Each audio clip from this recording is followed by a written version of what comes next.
Good evening. My name is Bob Connors. It's 6 p.m.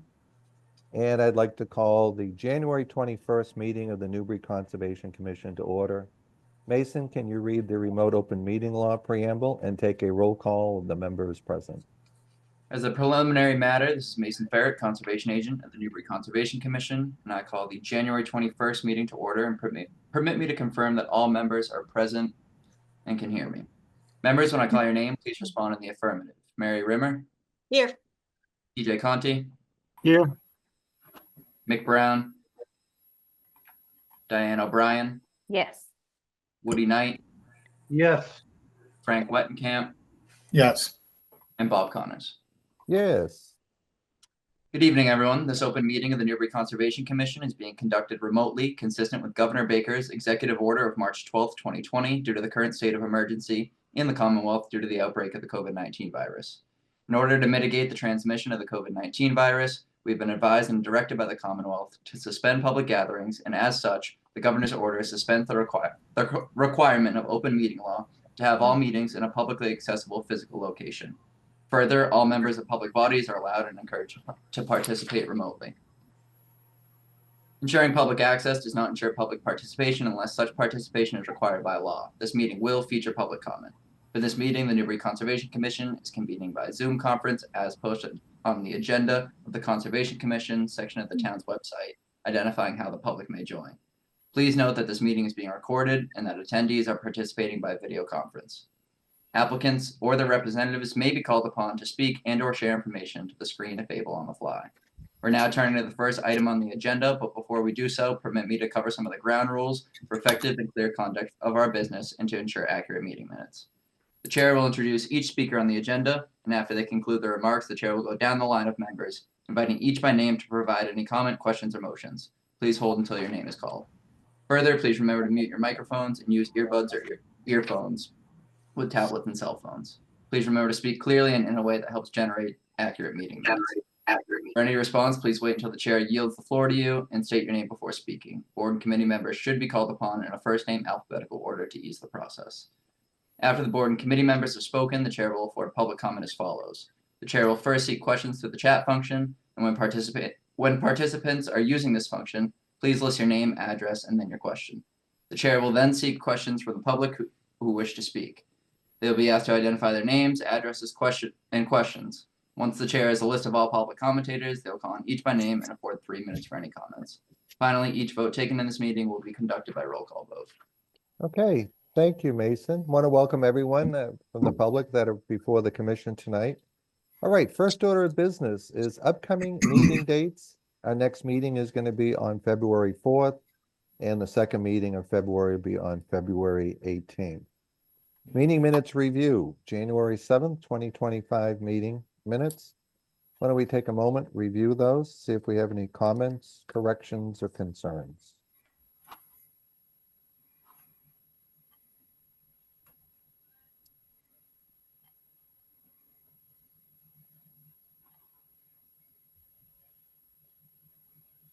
Okay, hearing none, I will entertain a motion to approve the meeting minutes for January 7th as written. So moved. Okay, do we have a second? Second. TJ, okay. Roll call, all in favor? Mary? Yes. TJ? Aye. Woody? Yes. Diane? Yes. Frank? Yes. And Bob Connors votes yes. Mason, Mick hasn't, he hasn't appeared yet, has he? No. I don't see him. Okay. All right.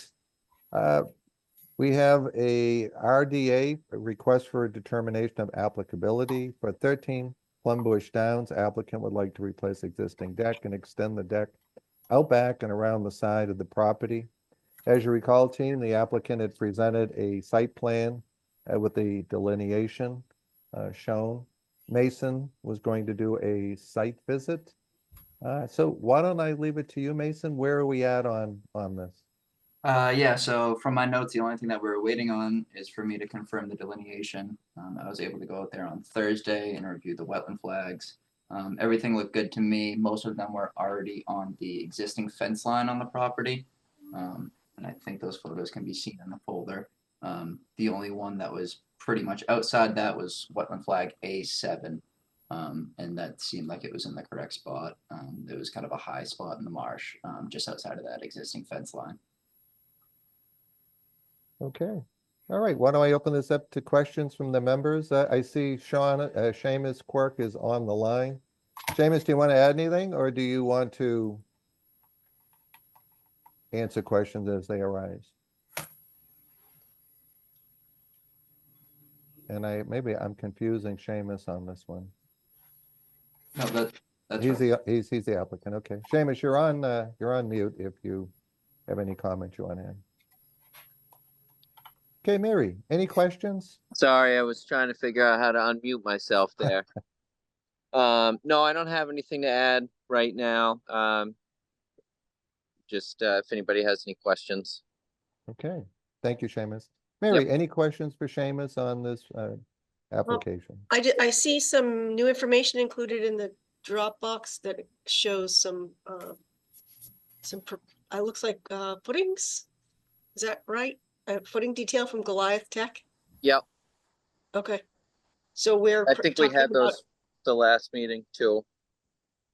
Okay, they were part of that material that came in the day before. Yep. Okay, great. I don't have any other comments. Thank you. Okay, thank you, Mary. TJ, any comments for Seamus Nope. on this one? No Okay. comments. Thank you, TJ. Woody, any comments or questions for Seamus on this application? No, I don't have any comments or questions. Thank you, Bob. Okay. Diane, any questions or comments for Nope. Seamus? Not from last time. Thank you. Okay. Frank, any questions on this project? No, thanks. Okay, I do not have any questions. Are there any raised hands from the public at this time? Okay. Do any members have a request for any additional information? Hearing none, I will entertain a motion to issue a negative finding for 13 Plumbush Downs. So moved. Second, Who seconded that? TJ. Okay. We're back in sync, TJ, with the Hey. Diane That's right. Tuesday, so you know Let's that. no one disturb it. That's, As long as you take the lead, Okay. Diane. okay, roll call vote, all in favor, Mary, Yes. TJ, Aye. Woody, Yes, Diane, Yes. and Bob Connors. Vote yes. Frank? Yes. Okay. Okay, thank you, Seamus. We'll see if we can get that determination out to you in the next few days. Okay, thank you.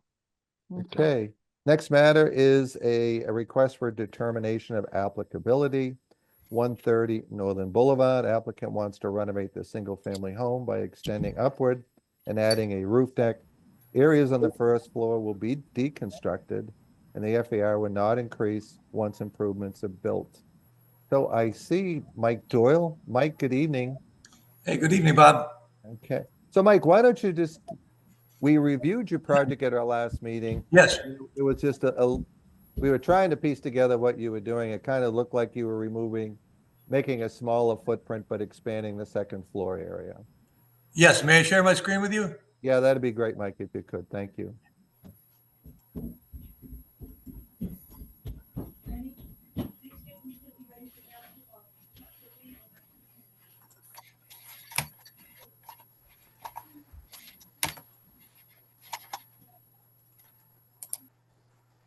Can you guys see this? Yes. Yep. Okay, great. So on the left is the existing plan. And what we're doing as far as the building structure first is that we're actually reducing the footprint.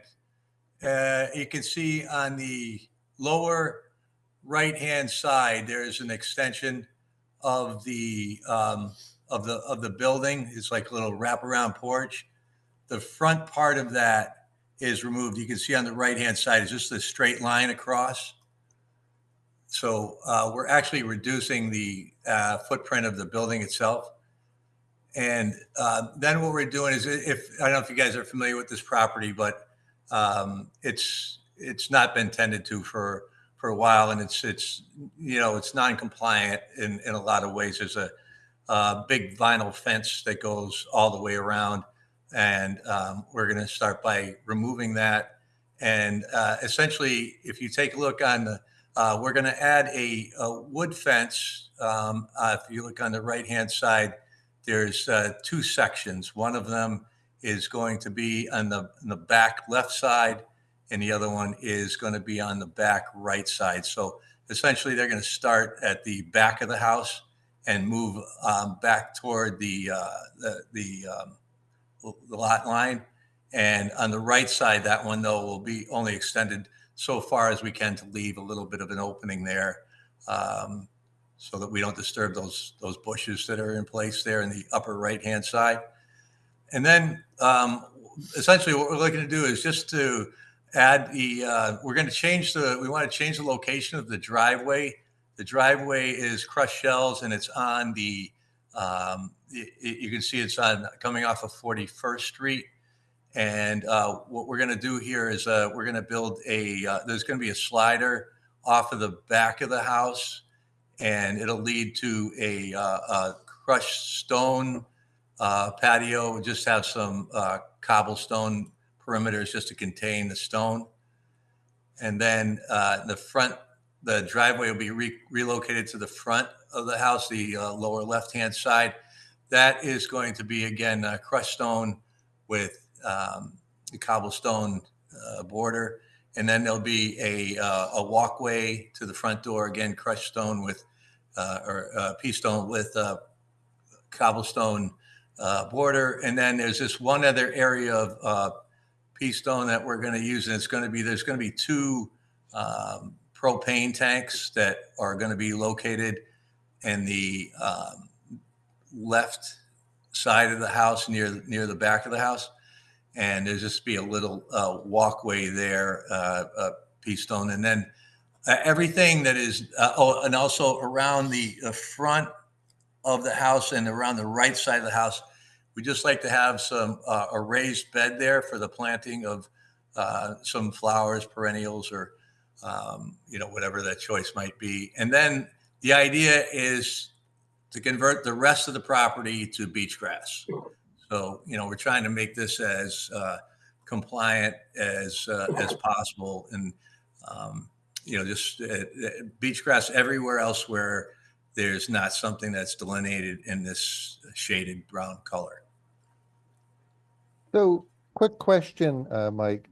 Yeah. On the, do you have a calculation on the existing driveway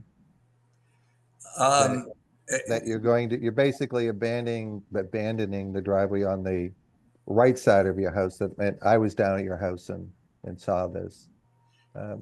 Usually what we do like, Mike, is this is a kind of a table showing what you have, what you're giving up. And I think it's easy enough to probably calculate. Yeah. This was done for me. The site plan was done by Everett Chandler. Okay. So I would just have to ask that of Everett.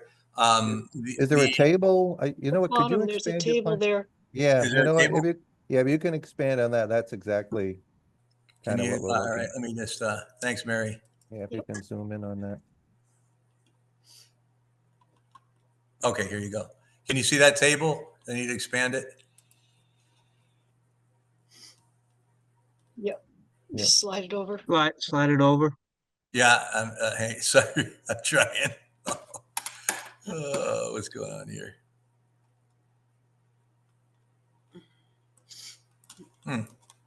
If you go to the bottom, there's a Gray line bar. you can. Yeah, I'm trying Right. to move that gray bar down the bottom, slide that. Oh, okay. Yeah, I'm struggling to do that. Okay. Oh boy. Hang on a second. Let me go back out. Yeah, I think that table is There you going to go. give us the information that we're looking for. Can you see that? Yep. Yeah. I can, yeah. Okay, good. Sorry, I can't move that gray bar. I don't know what's going on. So it looks like with Favors roadway. the Roadway, same. yeah, so it looks like he kept it the same. Okay. Yeah, 286.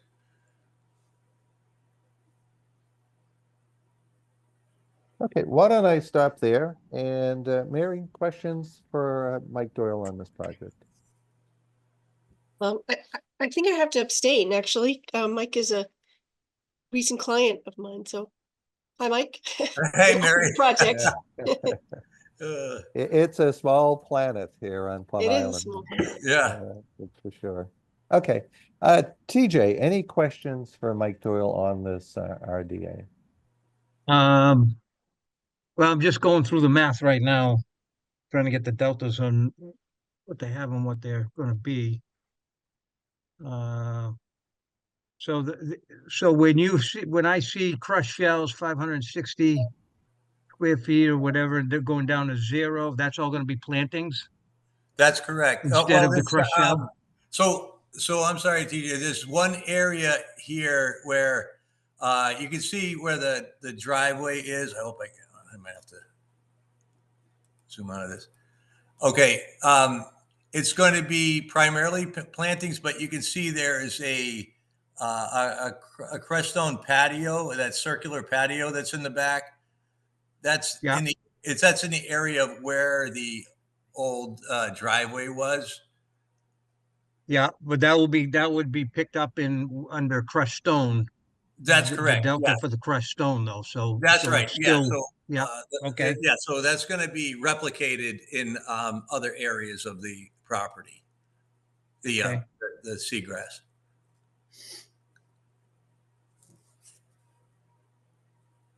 Right, so between the building and some of the different stones that are gonna go to plantings, you're roughly about 1,000 square feet to the good? Yes. Is that correct? That is correct. Okay, Yeah, there's to be honest, a lot of junk in there, brick and all that kind of stuff, which is all going to be, there's all going to be plantings in those spots. okay. That's good. Just a quick question from a board point of view for the cobblestone outlies. Um, do we allow that as far as, give and take for the other, the, um, the delta of giving back? I always view it as the net impact to the resource. Yeah.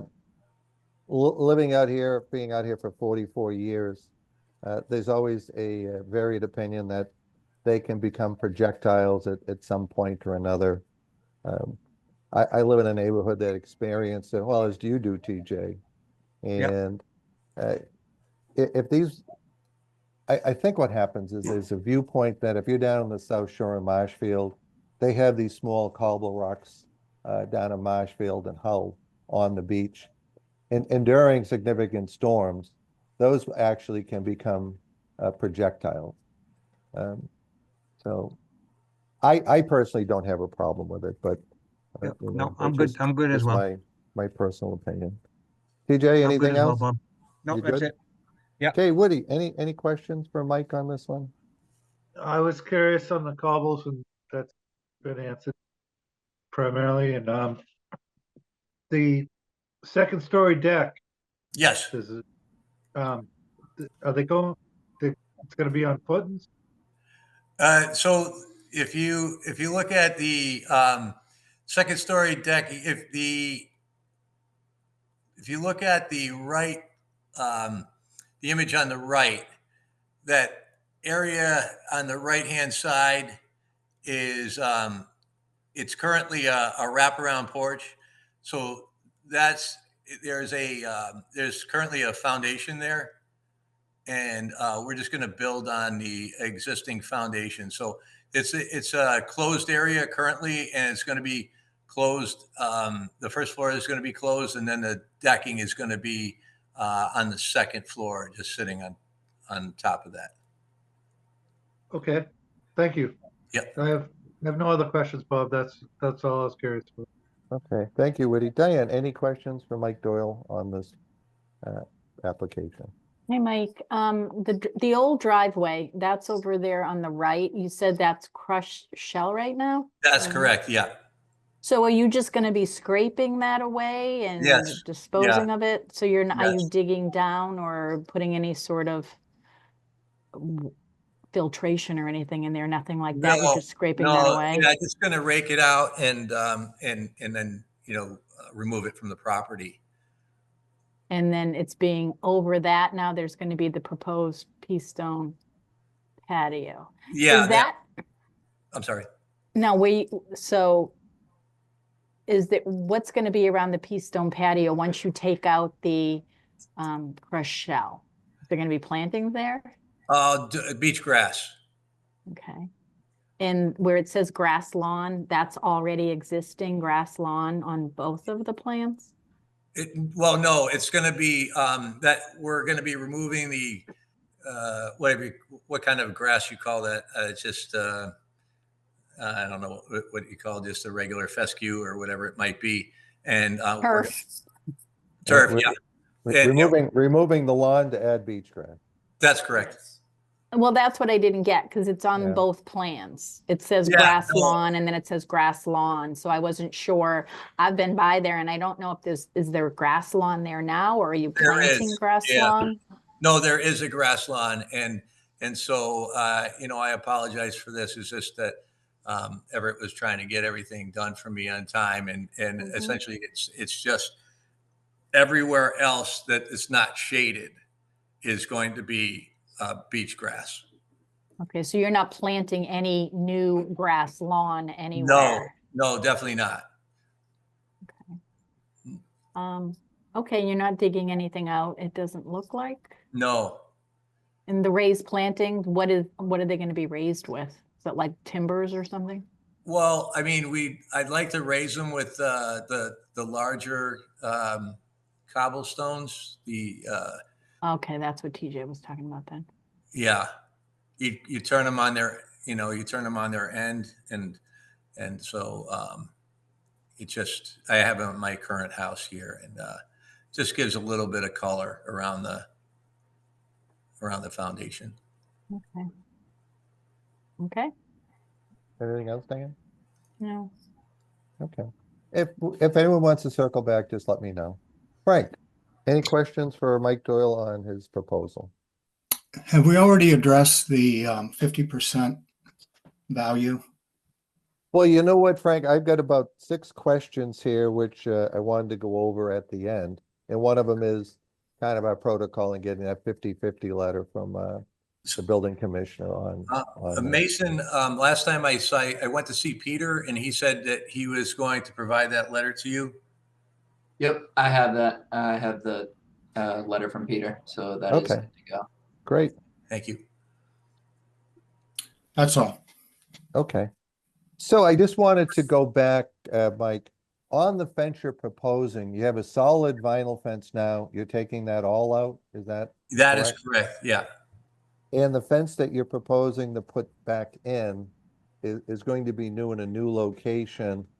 Currently, we have a 50-50 rule on the That's fence. right. So it's gotta be open 50%. So Yep. just want to be sure you're aware of that. Definitely. Yeah. And it's going to be wood and it's going to be 50-50. Okay, great. Now, on your propane tanks, what's the pathway from your, well, I guess, these are against the house, so your pathway is not going to be in the grade or in your yard. Correct. Right. Okay. And in your fire, you're gonna have a fire pit out back there on your patio? That's not the plan. Okay. Okay. And the beach grass, usually we require a 12-by-12 grid pattern. I mean, obviously Everett will be able to give you guidance on that. And that's all the questions I have, Mike. Does There was- anyone else have a follow-up question? Or Mason, do you have any questions you want answered? No questions, but I'll just add, Peter had sent that letter out saying that 130 Northern is entirely in Zone X, so it's not Okay, subject to so this yeah, it's not limitation. subject to that. Okay. You know what to do, put that in the Dropbox for me. And Yep. just so it's with this meeting. Send it to me and I'll add it to this Dropbox. Yep, will do. Okay, any other questions, Diane? Anything else? Just quick, where the new proposed pea stone driveway is going, Yes. that looks like it's going over current beach grass and some pavers. So some pavers are coming out there and the beach grass is coming out, but then you're replanting the beach grass elsewhere and back? That is correct. In the front, and the back. So, essentially every area that is white we're planting beach grass throughout. Yeah, my only concern was it says now that it's currently beach grass, so I just didn't know if you were adding beach grass anywhere or is it already there? Well, if you look at the table, you'll see the Yeah. net add or deduct it. You know what's hard here, Diane, is his current driveway actually comes off of 41st Street. Yeah, So what looks like the backyard, you're coming straight in off of 41st Street. And they're abandoning that except for that one little patio area and then coming in off of Northern Boulevard, straight in. okay. And the tables, building size is a reduction. Deck and Yeah. stairs is a reduction. You're removing 200 square feet of brick. Expansion of pea stone, but you can add the brick removal, or you know what, that's probably the easiest way to exchange for the cobbles. Yeah, I mean, it's a net benefit to the resource Yep. when you add it all up, but. Yep, I'm good. Thank Okay. you. Okay, are there any raised hands from the public on this? Okay. Do any members have a request for additional information at this time? Okay, hearing none, I will entertain a motion to issue a negative finding for 130 Northern Boulevard. So moved. Second? Second. Diane. Well, it's gonna be Diana TJ, because I already Yeah. wrote Keep it. it the so, same. Yep. Yeah, He messed Okay. it up. you guys gotta I did. practice, you gotta practice this, you know, I'm out of sync. it's getting late here on Plum Island. Okay. I got ahead of myself. We have such enthusiasm on this board. Mike, Yeah, I it's just, I love your board. itching to get things No, I'm going. serious. Yeah. You guys have been terrific to work with. Mason has been really great. I mean, you guys got a great team. Well, we do the best we can. Okay, Yep. roll call vote, all in favor. TJ, Aye. Woody, Yes. Diane, yeah. Frank, Yes. and Bob Connors votes yes. Okay, thank you, guys. We'll see if we can get that out to you this week to get you going on your timeline. Thank you all very Bye. much. Bye, Kelly. Bye, Frank. I didn't even realize it was you until I zoomed in. Nice to see you again. Nice to see you as well. All right. Bye-bye. Bye, dear. Okay, next order of business is it's an RDA, it's an application submitting an after-the-fact RDA for unpermitted work already completed on site, drainage improvements adjacent to wetland resource area, and associated groundwork and grading were completed. The address is 333 to 32 Riverview Drive. And Mason, why don't you give us an update where we're at on this? Yeah, so if you guys remember from the last time, we had a couple members out for a site walk. To go check out the site. There was some work done to improve some drainage issues that were happening on the property in relation to the Lackey's Yard flooding. And we had requested that they come in for some after the fact permitting to permit the work that was done. And so Mike DeRosa is here to take over and Okay, Mike, good evening, and just give us your name and address and make your presentation, if you will. Sure. Mike DeRosa, DeRosa Environmental. I'm actually over at 151 Hay Street in Newbury.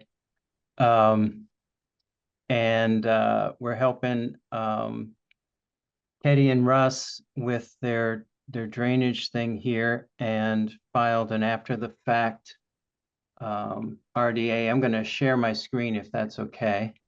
Certainly.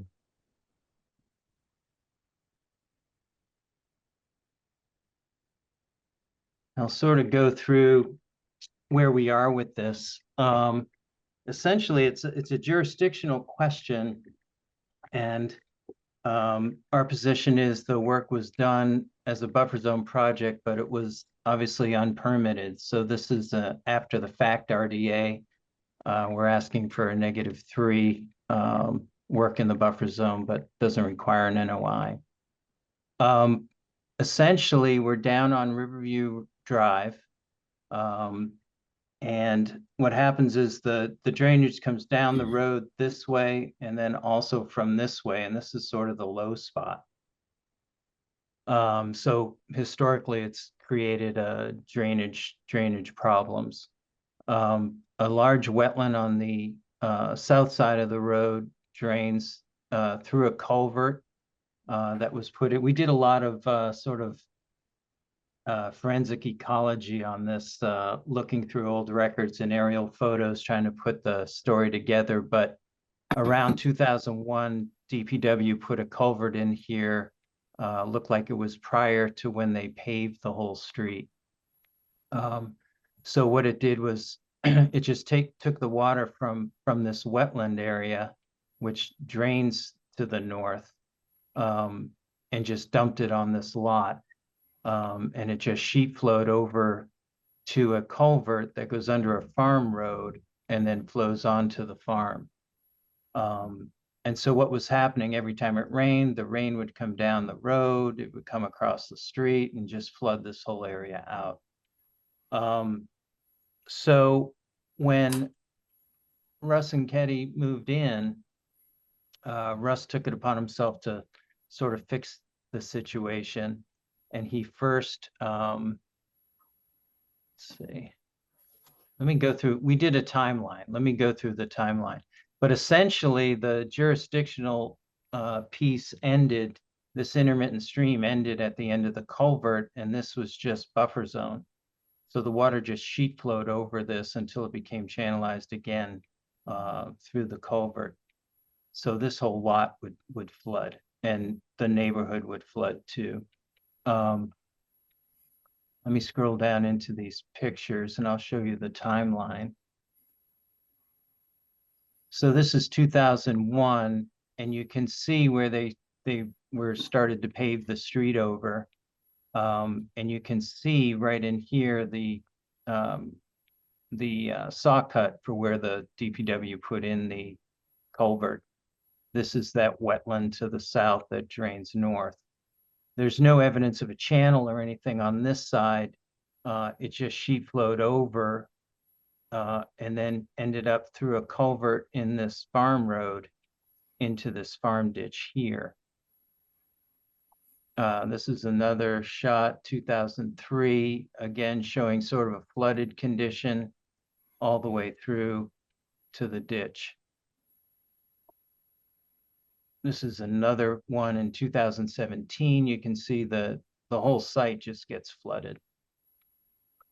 So Russ was working, work to put in, well, this is his first step. So he connected up to the culvert at the street and then dug a ditch back through and connected to the culvert in the back by the farm. So it allowed the water to flow. And that was the primary purpose of this whole project. Then this last year, he basically put a big culvert here to catch the surface runoff, and then ran the culvert pipe into the back. So that's where we ended up with where we are now. So our position is that it was a buffer zone project, probably would have been permitted under an RDA. And it relieved a lot of pressure and drainage issues from the neighborhood. I think we have 6 or 7 letters, emails from neighbors in support of the project, in support of what was done here. So that's what we're asking the commission for, is a -3. And we can take any questions. Ketty and Russell are on the call as well. Okay, Mike, thank you. Let me open this up to questions from the members. Mary, questions for Mike DeRosa on this application? Yeah, hi, Mike. So Hey, yeah, Mary. thanks for putting together this timeline for us. I did a little bit of research myself, but with just what was available from images on Mass Mapper, and it appears to show that at least there are remnants of a channel that was, before it was channelized. but it's not clear enough to say that it was continuous from the wetland on the south side of the street to the wetland on the north side. Yeah. So, but then it was channelized, whether by permit or, it sounds like maybe that was done with the okay from, the previous conservation agent in 2018. At least that's what we were told on site, that it was, once it was channelized though, doesn't it then become a stream? Isn't it now not a buffer zone project anymore when it's piped? Yeah, so, yeah, that's the gray area. catch. Okay, That's the catch. Yeah. Yeah. And so what they did and what Mary's saying is that the intermittent stream ended here, and then once Russ dug the ditch and made the connection, he then extended the intermittent stream. And so so she created a resource area through the created a property. resource area, and that's sort of the rub. And I mean, the commission has the discretion to apply here. Clearly, they should have come to the commission. They should have filed a permit. This is kind of what we're trying to resolve now and bring them back into compliance. But yeah, Mary's point is well taken, that once that channel was dug, then technically this became an intermittent stream and a resource area, which has special meaning under the Wetlands Protection Act, as you know. So I can't disagree with that, Mary. I Well, think, that's sort of why we ended up with the enforcement order, because it was, yeah, you know, how do we practically handle this where the original digging of the channel seems to have been done without permit, and now the burying of the channel is done without a permit. right, So, right. you know, is there mitigation that is needed in a scenario like this where you basically, you know, you have a resource that's been altered? That's where I'm stuck. It seems to me that it needs to be handled like it was filling of an intermittent stream, because that's really what it was. But Yeah. understanding it still needs to flow, it still needs to protect the property. I understand the drainage issues. What I don't know is, you know, whether or not the flow of that pipe is representative of what the flow in the channel would be, if it's unrestricted flow. There are, that's, and there's Yeah, we bank that's can been get into, altered, right, right? Yeah. So I've said my piece. I'm gonna pass it on to the rest of the members for them to weigh in. So Mike, I mean, Mary has made some good points. What's a concern for me is that when you reference that the town actually put the culvert across the street and really extending one side of this onto private property, and there's no record of that being done. And then if in 2018, the applicant went to the town and there was a determination by the agent that he made a field determination. So it just seemed, it all starts out from a series of errors that starts with the town actually putting a culvert in without it having a lucid thought of what was going to happen. And it's, I mean, from my perspective, driving down there, I think the mitigation's been done, that it's been replanted, that it seems to be working. And I'm at the viewpoint that the town owns some responsibility here, and it's kind of a comedy of errors that kind of fell on the shoulders of the property owner at this point to kind of figure out. So I'm going to stop there and move on. TJ, what are your thoughts on this one? Mary, I'll circle back too. We'll circle back on this. So I think you just answered my question, but the mitigation is working and it's doing what it's supposed to do now. However, we got there from A to Z, we're here, but it is working. Correct? Correct. Okay. I mean, Okay. I agree with you, Bob. I It's think not the town has mitigation, some, but yeah. no, What- the water runoff mitigation. Yeah. what Yeah. was done, TJ, should have been done originally. It's not causing where- any flooding to any other Right. neighbors or anything like that. When the town extended the culvert across the street, they should have continued it to the next culvert, because that was the goal. And, you know, to shed the water from the wetland, but anything else, TJ? No, that's it. Woody, what are your thoughts on this one? Well, it's been the topic of discussion the last few people that spoke is the culvert. Putting the culvert in, move the water from one side of the street to the other unless there were examples of extreme rain where it was actually going over the road to get there. So my question exactly, which was kind of answered, was the culvert's causing the problem, and as stated, the culvert should have been extended to get to where it is now. So that's my only comment. I don't have Okay. any other. Diane, what are your thoughts on it? The good news is we've got Frank Wettenkamp that lives right in this neighborhood that's going to give us You might have to abstain. a thumbs up. It's gonna be like the Coliseum. Is it improved the neighborhood or is it, or has it not? Diane, what are your questions? I went on this on the site visit, and I remember we were discussing this whole thing, and it kind of became, so do we make them take the whole thing out? And then you're just back to a situation where it's just flooding and it's not really, you know, it's just flooding the area and not really flowing anywhere, I guess, except that's the whole point, it flows naturally. Or we were discussing what sort of mitigation could be done, say if they are filling an intermittent stream, what would we have required if we ever were to have approved that? What sort of mitigation would have been required? And I know we had discussed with the owners that they had, you know, there's a depression area and they wanted to put natural plantings in there, and they seem very willing to do whatever sort of mitigation would be required. To me, it seemed like this was a benefit to the area. But it just became a question was, you know, was it going to be up to us to decide? Or did the town need to do something to fix what they had previously done? I kind of was of the impression at the time of have them mitigate and leave it alone because it seems to be working pretty well right now. That's It's it. an example of a one-dimensional solution where that you get the water from one side of the street and then worry about it later.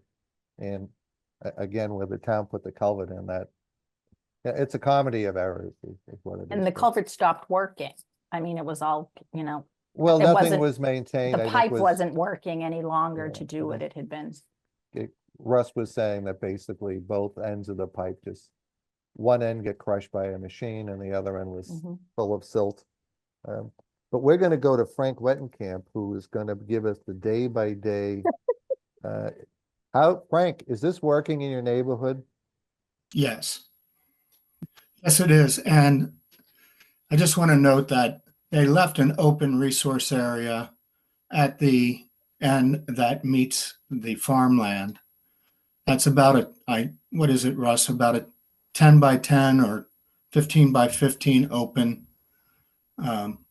Yeah, Really probably a swale. at least- yeah, exactly. So it will hold, like I said, kind of acts as a resource, holds water until it then goes Further on. over. So yeah.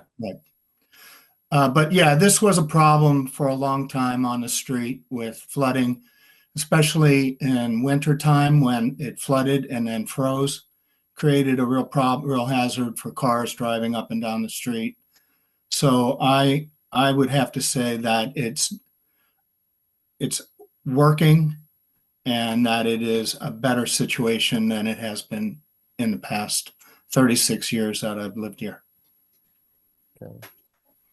So Mike DeRosa, let me ask you a question.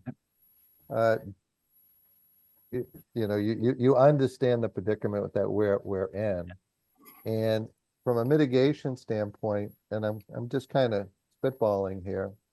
There's some blueberry bushes or some other bushes that are native that can be added to this open swale area that make sure it stabilizes that a little beyond Yeah. been done, but. Absolutely, that it'd be a perfect spot for both shrub and herbaceous plantings there that were wetland adapted. And I did talk to Ketty and Russ about that, and they're pretty open to that as well. So we could put a planting plan together for you, or give you a list tonight if you want to close this out tonight. Whatever the commission would like to do, we're happy to accommodate that. What would you propose for a number of bushes, Michael? I That would be the- propose blueberries and winterberry and elderberry, the 3 berries. They're all wetland adapted. They would do really well in there. We could also do some herbaceous plantings as well, some soft brush, wool grass. What would the things number be you would propose? I would do probably, I would do 5 of each shrub, so 15 shrubs, and we could do 1-gallon containers of some of the herbaceous material. Okay. Probably about, 5 of each. Okay, I'm gonna circle back with Mary.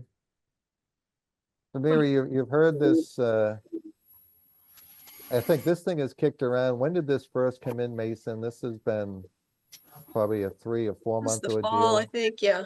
Yeah, for Yeah. Kitty and Russ. Well, I the know- irony is that in 2018, if they had piped it instead of channelized it, then it would have been a buffer zone project. So I'm inclined to take that into account. I'm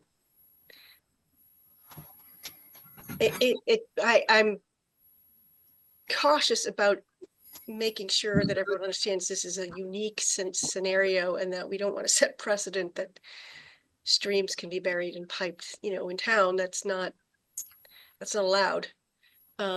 This is a kind of a unique scenario on this particular lot. I do think that some mitigation plantings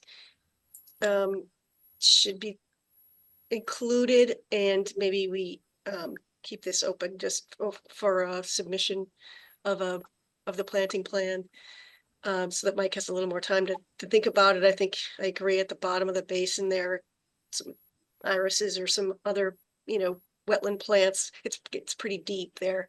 Would probably be a good idea. And whether or not there's an opportunity to expand that basin a little bit more to get some more bank back would be also something to think about. Those are my thoughts on it. Okay. Why don't we go around one more time? TJ, any further thoughts on your part? I do agree with Mary about setting a precedent, but I think in this particular circumstance, where the town may have dropped the ball and not finished the culvert properly, then the applicant wouldn't be in the position they were in to begin with. So, that has to come into consideration as well too. So, I think the planting plan is a great idea, and I'm good with that from there on out. After that. Okay. Woody, any further comments on this project? I agree with TJ and Mary, what they just said, and I have nothing further to add. Okay, thank you, Woody. Diane, any comments you want to add to this? No, I mean, the depression area was pretty large, and we had discussed that they would put plants and, not let kids play there, I guess, and, let it grow. Mary's suggestion that they make it bigger, I mean, I wouldn't be against that. Then they're digging more and kind of disrupting things more when it seems to have sort of settled down. I don't know if Mary would know better if that would help or hurt the situation to dig it up again. I think this is, again, as both Mary and Mike have said, this is a unique situation, and it falls within that gray area of how we can, how we look at this, but. Oh, I just Anything- mean the depression Yeah, area. yeah. No, I don't mean the whole thing. understand. No, I know exactly what you're saying. Okay, Anything else, Diane? no, I'm good with it. Frank, any final thoughts on this? You've heard of the proposed planting? I think 15 I need shrubs? to, I think I should abstain. I have a vested interest in this, so I think I'm going to abstain. Are you related? Do you do business dealings together? Because that's the state law. Well, I don't know if you would say business dealings, but I have no problem with what's been discussed as far as plantings. I agree with Diane that maybe disturbing it is going to may do more harm than good, but I'll leave that up to Mary, who's the expert on this. Okay. So what I'm going to suggest is that I think, for me, the mitigation is going to be the proposed plants. 15 shrubs in a pretty defined area, I think it satisfies, my, whatever concerns I have. I think bringing equipment back there at this point is a detriment to the area and the resource. So I think we have to decide, deal with what we have. And I think the mitigation of plants makes sense. This has been hanging around way too long, from on our agenda. And I would suggest that we could make a finding tonight, and it'd be conditioned on a planting schedule being submitted to the agent for review prior to actual installation. If the agent feels it needs to come back to the commission, then it would come back to the commission. But I think with Mike, this is not your first wetland planting or vegetation. So, No, this is what we and, do. yeah, I no, think Mason will back us up. so that's my thought, but so I'm applicable to issuing a negative finding with the conditions I just described. I'm throwing that out. I'm not making it as a motion. I'm just throwing out there for food for thought so that we can find some solution to this. Diane, what are your thoughts? I'm not against what you're saying. I was actually just thinking more about Frank and the fact if he participated in the discussions, can he now abstain from the vote? Or is it just Frank due to can do his? whatever he wants. Well, that was the thing. I didn't present, understand but- what the rules were. Is it just Well, because of his? under conflict of interest training, direct family members, sometimes extended family members, business partners, and Mary. Yeah, It's that's true. But he can also Yeah, voluntarily abstain, just exactly. not vote. But he can still Pass. participate in the discussions and all that. Yeah, Okay, he can just vote present. I mean, he can do what he Yeah. wants. okay, that's what I wanted to know. He may not get anyone come to his house on Halloween to get candy, but No, and I So- agreed with, I agreed with what you had said before that, as far as just letting it lie, negative determination, but realizing that we're not bound for the next case that comes. I mean, we do like to No, keep our absolutely. precedents, but this is a weird case, so. every case that comes before us is unique. There's no two cases alike. And I don't know that the town in this case necessarily did anything wrong. Right. They only put in culverts to the limit of the right of way. That they needed to culvert in that location because at one time it was probably wet on both sides. And so it's just a drainage, it's a drainage question here, so. Okay, well, why don't I do this? I will entertain a motion to issue a negative determination for 130 Northern Boulevard with the No, following. wrong place. 30 Riverview, Oh, excuse me. 32, 30. Yeah, 30, 32. That's where I cut and paste. I get caught every now and then. Okay. So for 30-32 Riverview Drive, the following conditions: that a planting schedule will be submitted to the agent. There'll be a minimum of 15 shrubs incorporated into that planting schedule, and the agent can determine if that's adequate or if he wants to kick it back to the commission for further review. So moved. Second, So Woody and Diane. All right. Further discussion before we vote. What do you think, guys? I guess we have a motion and a second. Okay, let's go to a roll call vote. All in favor? Mary, Yes. TJ, Aye. Woody, Yes. Diane, Yes. Frank, Yes. and Bob Connors votes yes. Well, thank you, guys. You know what? It's been quite a journey. By getting Mike on board, you know what, it helped us to come up with some solution that wasn't so much painful that it could have been. So, Thank Hey, you, move- everyone. Guys, very Thank you much. so much. moving on, Yeah. moving on Appreciate to our next matter. Okay, we have a number of enforcement orders. They're all in compliance. There was an update today on 108 Main Street. The applicant's going to be coming before us, likely on the February 4th meeting, to discuss the enforcement order and to seek an extension subject to the tolling approved by the governor's office. On the Riverview enforcement, is that deleted now? Well, no, that's the very next one, Mary, that we can talk about. Oh, okay. So we have the Riverview Drive. What I would do is, why don't we wait for the 10-day appeal period? And once it's submitted to DEP and the appeal period is expired, we'll put this on the schedule to eliminate. This was a verbal anyway. This wasn't in writing. It was a verbal enforcement. Okay, so it wasn't, all right. We don't have Yep, to act so- on it. So we really Do don't we have want to to put act. a time frame on the RDA, any condition on the RDA that plantings be done within a certain time period so that we make sure that we track it? Yeah, yeah. Okay, well, why don't we'll leave it a verbal for now. Doesn't really require any action tonight. Yep. And something tells me that the planting is gonna take place the minute it's allowed because they're gonna want to, Frank's this gonna be thing. checking it out. yeah, we've got their second agent right there, a secret agent right across the street. Okay, the other enforcement order outstanding is 62 Middle Road. We have a plan for that. They're gonna come back in May. We have no extension request.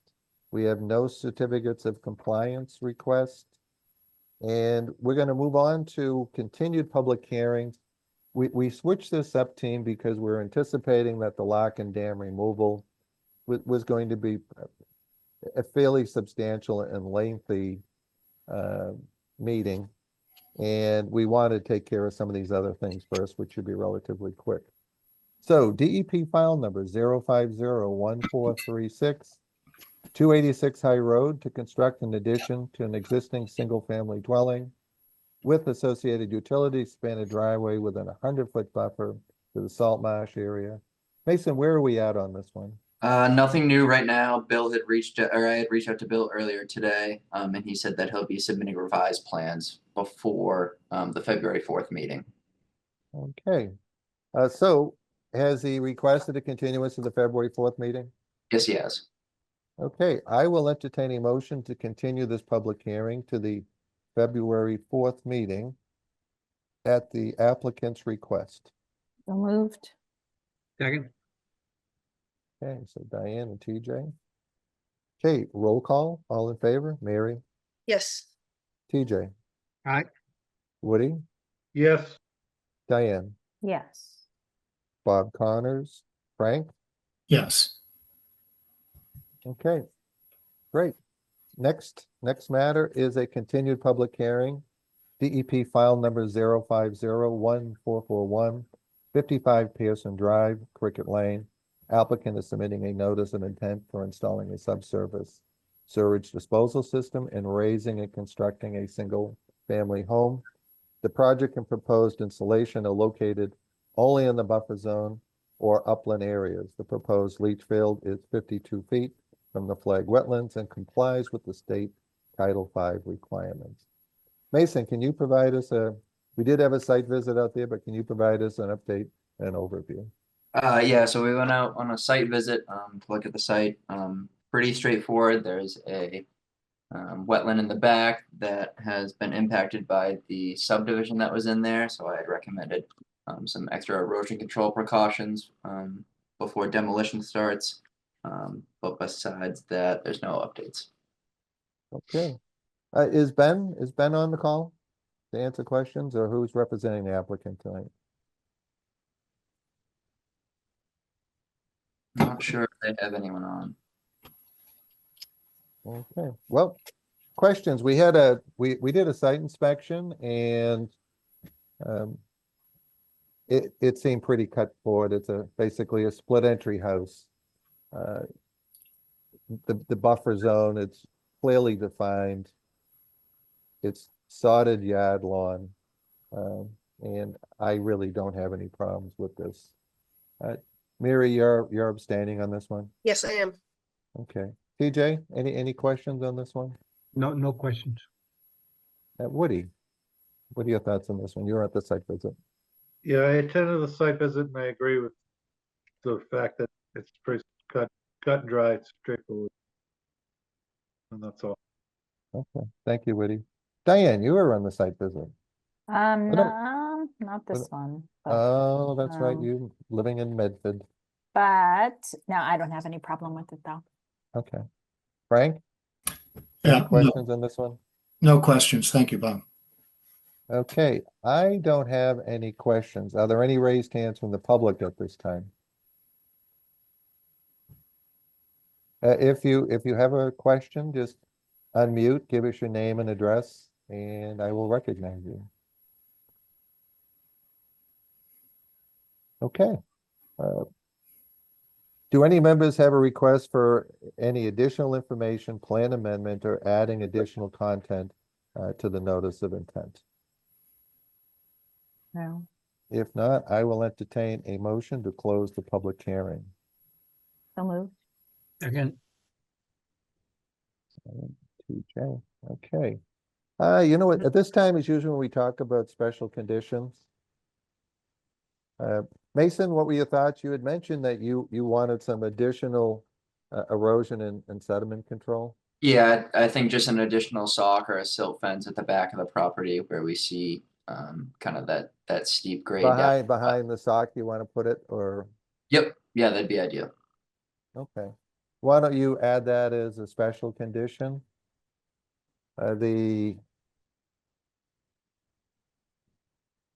Again, the front yard has a driveway, and most of the yard, like you say, is outside the buffer. Any other special conditions we want to consider? Woody, anything else do you think we need on this? No, I know there was a question with a couple dead trees there, but other than that, I don't have any comments. Okay. So I would think we want to add the condition of pre-construction meeting with the agent, flagging of any dead trees prior to cutting, that there were substantial dead trees that were in the immediate area. And that an as-built plan be submitted prior to the issuance of a certificate of compliance.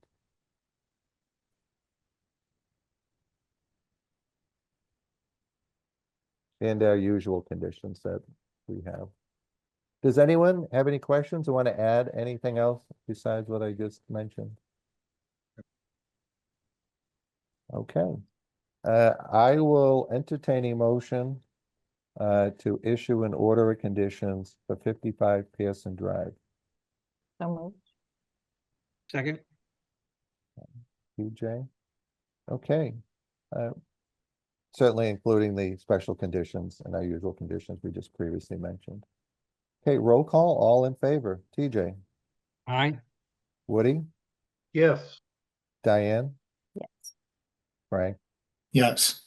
And Bob Connors votes yes. Okay, moving on. Next matter. DEP file number 0501442, Locken Road Dam Removal. Gomez and Sullivan have submitted a notice of intent for an ecological restoration project off Locken Road. The project involves removing the Locken Dam to restore fish runs, and the major project elements include removal of the dam, installation of stone scour protection for the I-95 bridge, and removal of a small existing weir upstream project team and partners have completed all regulatory reviews in preparation. Mason, do you have any comments you want to add? Or I see Jill is ready to give us her presentation. Yeah, I'll let her take the floor on this one. Okay, Jill, just identify yourself and welcome. Sure, thank you, Chairman and members of the commission for having us. I'm Jill Griffiths I'm a water resources engineer with Gomez and Sullivan Engineers, and we are helping the town with this project. So we gave an informational presentation to the commission in November, on the 19th of November, and then we had a site visit on December 12th. So I have some slides prepared. Some of it is a bit repetitive from the November presentation, but I think there's a few members here that weren't present in November. Is that right? Is anybody here, or is anybody here that wasn't here in November? I just want to make sure I'm not. We don't have any new members. Okay, I thought there was someone. But there may not have been someone at your initial Okay. Preliminary presentation. So yeah, I can kind of run through that again, and I have a few extra slides added to show some more detail on access and erosion and sedimentation controls, and then I can go from there if you have any questions. So I'll go ahead and share. Let me see if I can put it into presentation mode without issue. Do you still see the slide? Yes. Okay, great. All right. So we've been working on this project for a number of years, starting with a feasibility study around 2010, and other agencies have been involved prior to that even. We have a whole host of people helping and collaborating on this project. You can see some nonprofit local organizations up here. Many of these folks are on the call as well, and you'll may hear from them later at the end. But so we've got some local nonprofits, some state and federal agencies collaborating, and we're also coordinating with various state agencies for the different infrastructure owned by other entities, such as I-95 Bridge and the USGS gauging station. So here is a map and some photos of some of the key features of the project. So this is the Larkin Road or Larkin Mill Dam, which is located here. And the Parker River flows from the north to the southeast down the page like this, and it is impounded by the dam here, creating this impoundment, which you can see where the river is wider. And then other key features up in the upper end of the impoundment, we have the I-95 bridge with kind of a double crossing there. And then the USGS stream flow gauging station is located here. And there's a structure associated with that, a small low head concrete weir and abutments that were actually part of a previous road, most likely, that is used for gauging stream flow. So the main purpose of the project, well, I think that's my next slide actually. The purpose of the project primarily is improvement of migratory fish passage, so diadromous fish, and you can see some of the key target species at the bottom of the slide there. So both species of river herring and as well as American eel and sea lamprey. That is one of the primary goals. The project will also result in other improvements for ecological processes such as sediment transport, water quality improvements, and so forth. Also, it's just an aging and unsafe old dam that is no longer being maintained and needs a number of repairs in order to bring it into compliance with dam safety regulations. So this will eliminate that risk and liability and ongoing obligation for the town. And also, lastly, it will reduce upstream flood levels, and it will eliminate the risk of the dam potentially failing and causing a flood wave to travel downstream, possibly damaging infrastructure. This is a map showing current fish habitat for diadromous fish in the Parker River watershed. And the dots correspond to different structures that may or may not pose obstacles to fish. As you can see, there's a number of other dams that do have effective fish passage. The Larkin Road Dam has a fish ladder, but it's not very effective. It was it's never functioned very well, and it's also just at the end of its useful life. So rather than trying to completely rebuild a new fishway, it's more economical and ecologically beneficial to just remove the dam to get the fish through there. The I-95 bridge isn't currently much of an issue for fish, but once the dam is removed, water levels will be a little lower. So we're just making sure that we have a low flow channel through there for lower flow periods that fish can continue to get through. And then lastly, the USGS gauge weir, that low head concrete weir, again, isn't much of a barrier under most flows, but once the dam is removed, I'll just go back to the photo here. This is the upper extent of the Larkin Dam impoundment. So this tailwater, or the base of this weir, will have a lower water surface. So it'll be a bigger jump that would pose a barrier to fish under most flows. So that's why we're proposing to remove that. And we have presented and applied for this as an ecological restoration project, which is part of the Wetlands Protection Act. There's a number of criteria that we've demonstrated in the application how the project meets. And one of those criteria is that it must further at least one interest of the Wetlands Protection Act, which this project does meet a number of those. I think on the next slide, I go into that a little more. So protection of fisheries, obviously, it will greatly improve access and habitat for diatrymus fish, and then in turn for other fish species and all types of species throughout the ecosystem. It will also improve wildlife habitat by restoring natural bordering vegetated wetlands and other floodplain and upland habitats along the riverine corridor that was historically there before it was artificially impounded.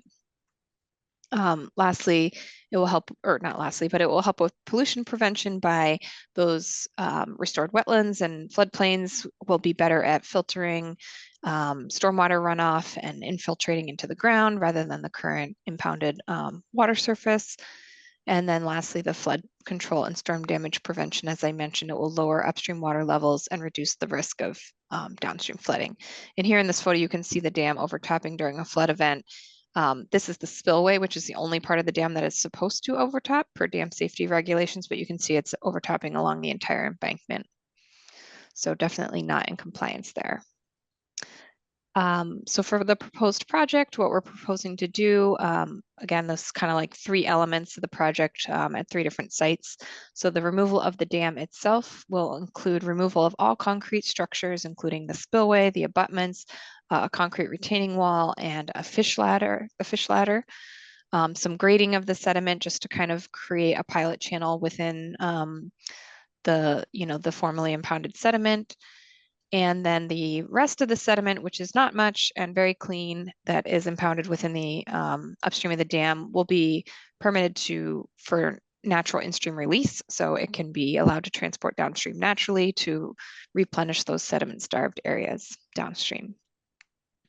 This is just a elevation view of the current spillway. So here is the spillway portion of the dam right here.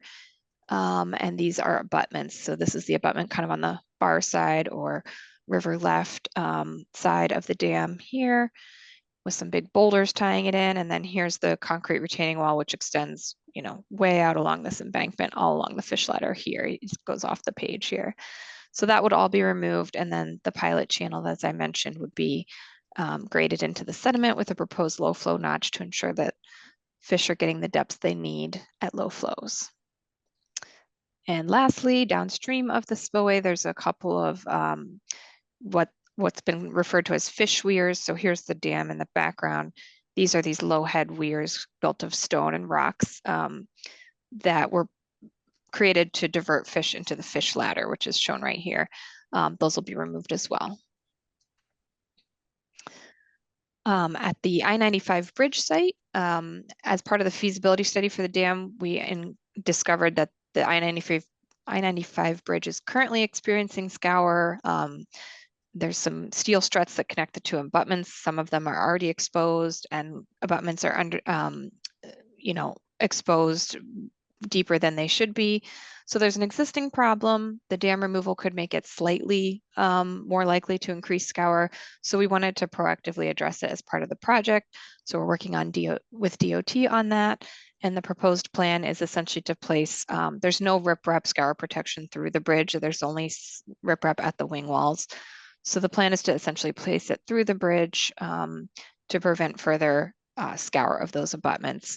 And here's what that would look like in sectional view. You can see the proposed riprap placement, again with a low flow channel for fish and infilled with fines to prevent kind of flow loss at low flows. And lastly, at the USGS Weir site, this is the existing concrete weir, this skinny band here, and then there's kind of like a concrete apron upstream of it and 2 stone abutments.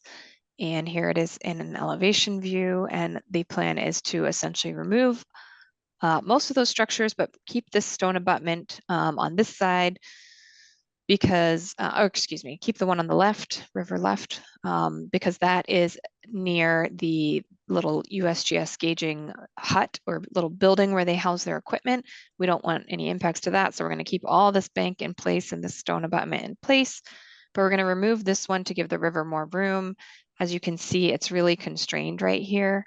And it's very hard to fit flood flows through there without increasing velocities and flood elevations. So we're basically just going to remove that artificial fill and abutment and grade it back on that right bank. So that's what's reflected here.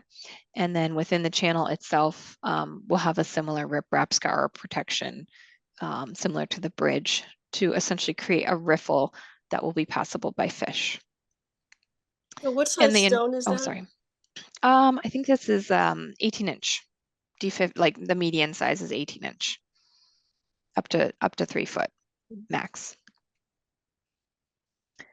And again, that would be infilled with fines to create a natural, you know, so that it's not very essentially like big pieces of riprap. Like it'll be a uniform material similar to the surrounding channel. I was also going to mention. So Jill, just something, to Guy. kind of follow up on Mary's question, Mhm. the size of the stone and the riprap, you're only showing 2 feet minimum cover. So 18-inch to 2 foot stones would almost seem like 6 to 8 inch riprap would be used to create a 2 foot. The 2 foot cover is just over the base of the abutment. We want to make sure that the abutment that's going to remain has at least a 2 foot thickness covering the bottom of the footing for structural reasons. Okay. But the layer itself is actually 3 feet thick, which it looks like the scale might be a little off there because it doesn't look like that. Let me just pull up the actual plan set.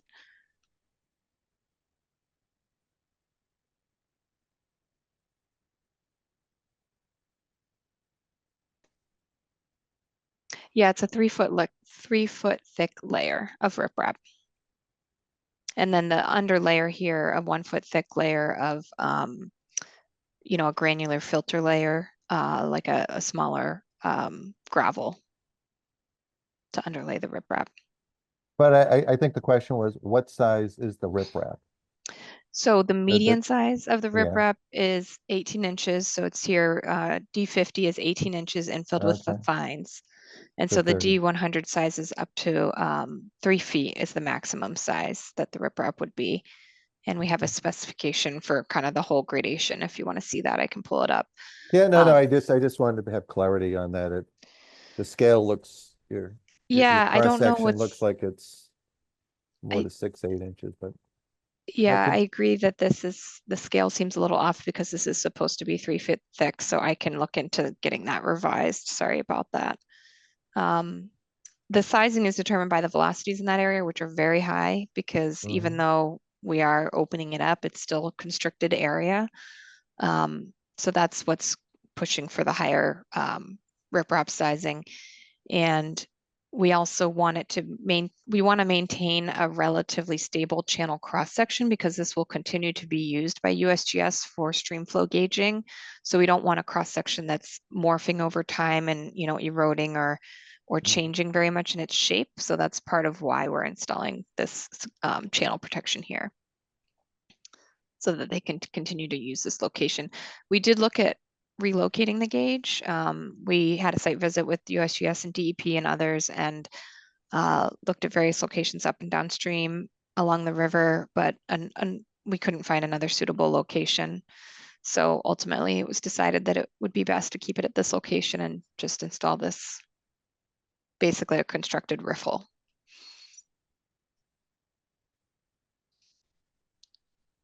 Any other questions on that for now? Okay, I'll just finish up. I think I just have a couple more slides here.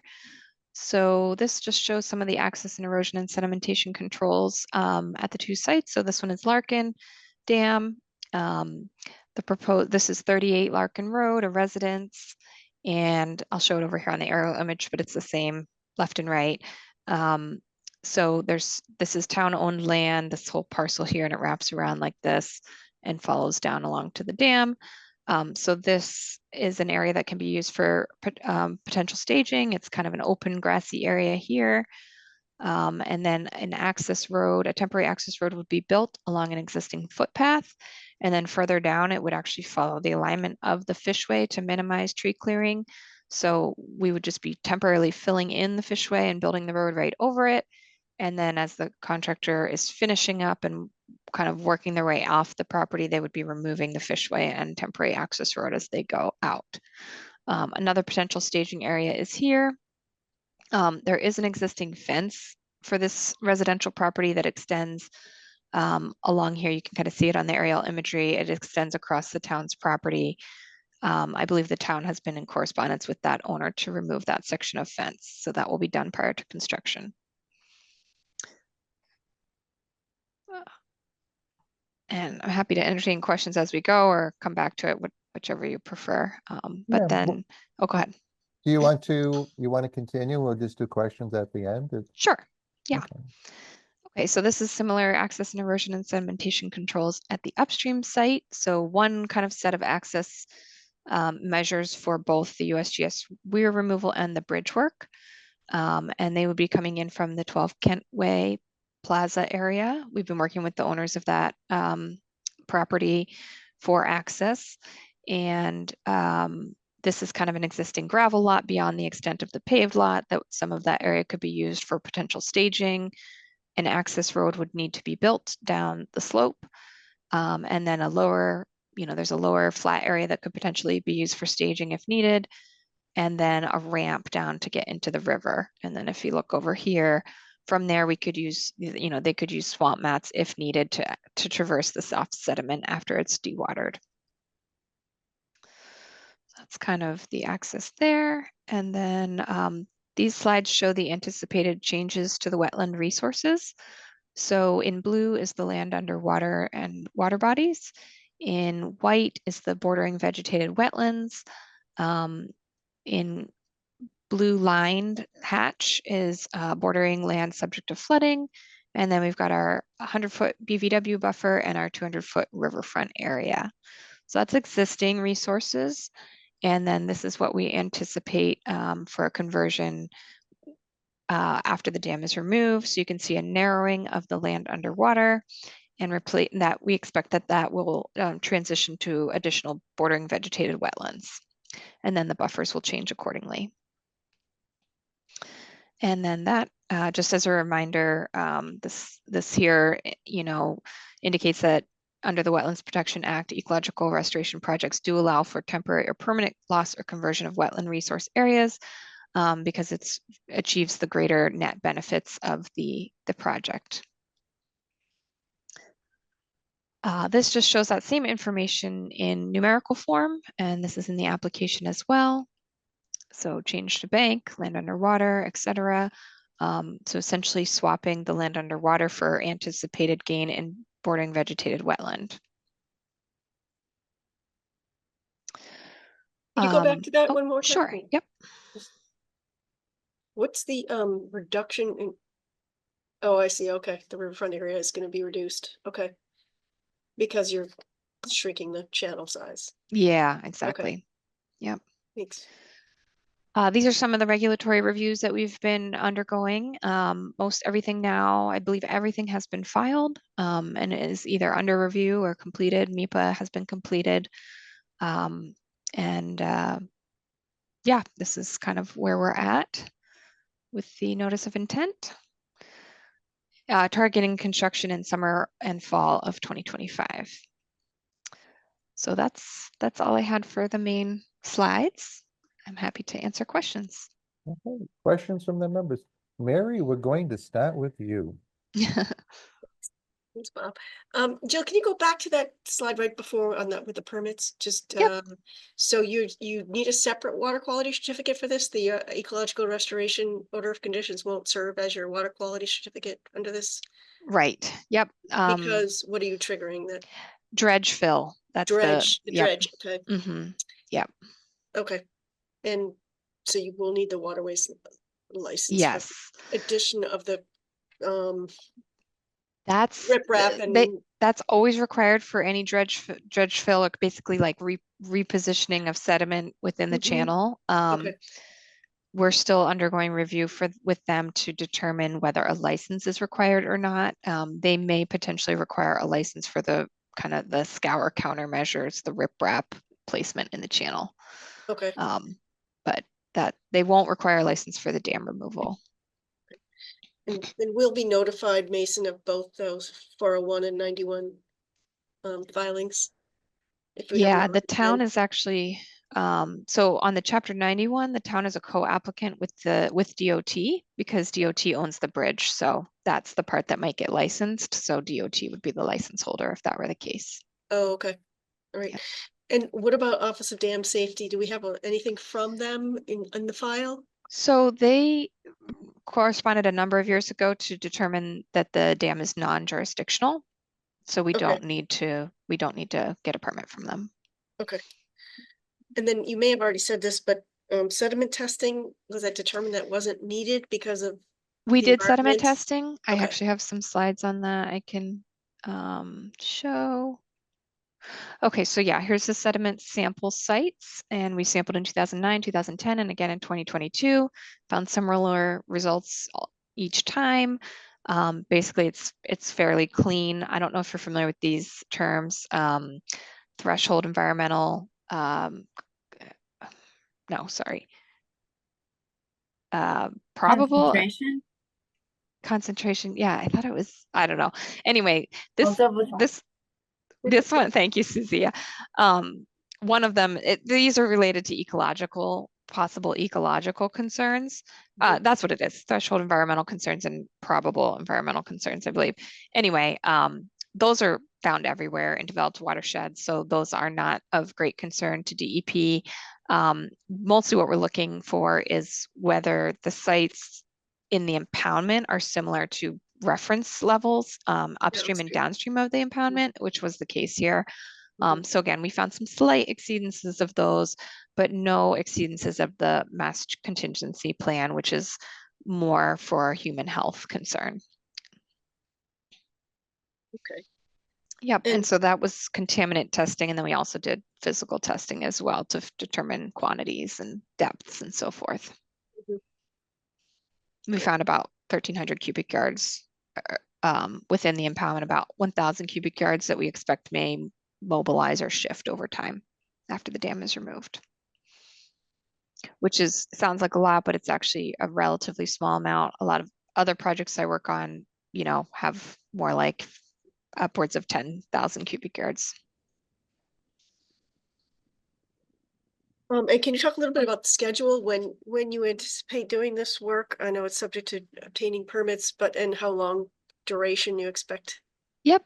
So yeah, it's subject to permits. We're hoping to get the permits in the next few months here and go out to bid this spring and construct starting, I believe July 1 would be the earliest in-water work date, and we expect it to take 3 to 4 months. So are there you don't have any time of your restrictions from heritage or not in a priority habitat, so Yeah, not the heritage. We do have, I believe we have time of year restrictions from From- DMF. yeah, Let me okay. just pull that up and double check because I get confused on the projects. But basically, we're close coordination with DMF. Joe from DMF is on this call, and you know, sorry, I'm just trying to open.